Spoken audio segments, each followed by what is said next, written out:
Hello, good morning, everyone. So welcome to our daily briefing for today. So today is 16th August, which is Monday. Okay, so let's start our briefing now. So we will take our first part at take a recap on previous important economic data. So the previous important economic data was the US Michigan consumer sentiment. Okay, so the previous is 81.2. The forecast is 61.2, same as the previous, but the actual is 70.2, which is very low compared to the forecast and previous. So this one's actually not really good for the USD. So let us take a look on our market graph here. Okay, so we can see that the US dollar index here, it fell down from 92.7 to 92.5 when the release of the US Michigan consumer sentiment. Okay, so we go back to our PowerPoint here. So the next part is the previous day market volatility recap. Okay, so it's the gold market. So for gold, the gold prices went up last Friday night.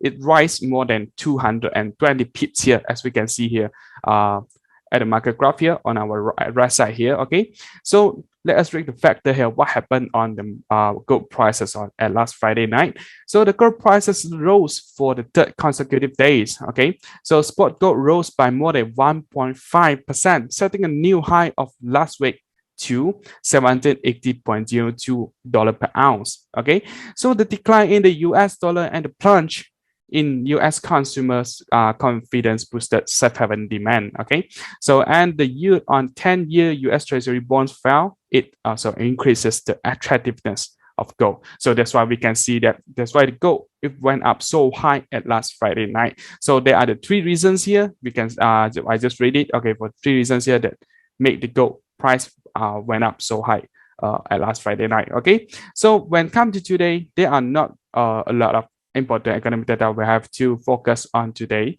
but in the Asia section, it's actually the important economic data is over now. So it's it was the JP, the Japan GDP growth rate a quarter. Okay, so the previous is negative 0.9%. The forecast is 0.2%, but the actual is higher, slightly higher than the forecast, 0.3%.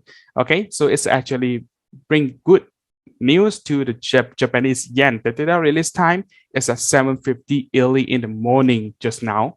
Okay, so let's take a look on our graph here, a market graph here, USD JPY. We can see that when the economic data release of the economic data, the USD JPY fell down from here. It fell down for like around 20 pips here because of this important economic data is bring good news for the Japanese yen. Okay, so when come to the next part is a market update for gold.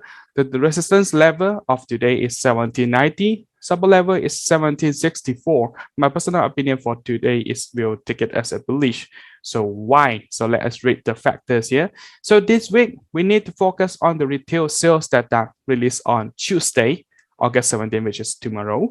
Okay, so the market expect a monthly rate of only negative 0.2%, and the market expect a monthly rate of core retail sales in the United States for July at only 2%, 0.2%. Okay, so the data is biased before the release, provide support to gold prices. So that's why I will take it a bullish for this week and also for today. Okay, so in addition, investors need to focus on the minutes of the Federal Reserve meeting and news related to the COVID-19 epidemic that were processed in the early morning of Thursday, which is August 19. Okay, so 1784 USD is the next key level. Okay, so once the key level is broken, the price of gold is expected to further test the resistance level, which is 1790. Some analysts believe that as interest rates, the US interest rates will remain loose, gold prices will strengthen in this week. Okay, so that's why I will take it as a bullish, and we look at our bunker graph here. So if now the price is at around 1780 something, so if the price break through 1784, then we will look for further upside to 1790. If it's break through 1790, then we will look up for further to 1800. Okay, so if In alternative scenario, if the price fell below 1764, then we will look for further downside to 1754. Okay, so then we go to the next part of briefing today is the weekly important US EU shares for this week. So there are quite a lot of companies that are releasing their earning report, their quarterly earning report this week. So for today is NetEase and Weibo Corporation. Then tomorrow is AIA Group, Home Depot, and Walmart. Then Thursday we'll have quite a few companies releasing their quarterly report. So Tencent Holdings, JD, Nvidia, Geely Automobile, and Cisco, and also the China Resources Beer Holdings. Okay, so for Thursday there are only Billy. Okay, so Fridays they are not available. They are not any important company that releasing their quarterly report on this Friday. Okay, so let us take a look on our Nvidia. So I did Nvidia company fundamental research.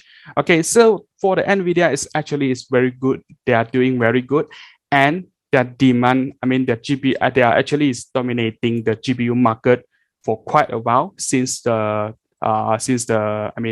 long ago. So especially when in the epidemic, okay, we start from the COVID-19 epidemic, their demand is getting higher and higher, especially, and also the mining. A lot of people, they are buying the GPU for mining purpose. Okay, so we can see that their demand is getting very high, very higher and higher. It's actually very good for their company. So, and this will continue for very long, at least for 1 or 2 years later. So they are actually the company is doing very good now.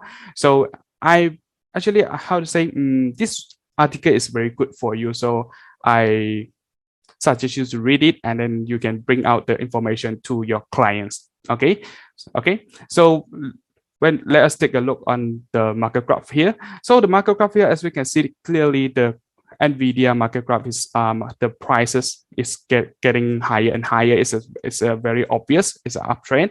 So if it's, I think, suggest what is my point of view of this Nvidia, I will take it a bullish because the Monday, their fundamental is very good, and giving out the news is very good, and also I will look good. How to say? I will look good at their earning report also. So that's why I will take it as a bullish for Nvidia, especially when they release their earning report on this upcoming Wednesday. So I will take it as a bullish. Okay, so that's all for the briefing today. So, and I wish you have a good day, and we'll see you again. Bye bye.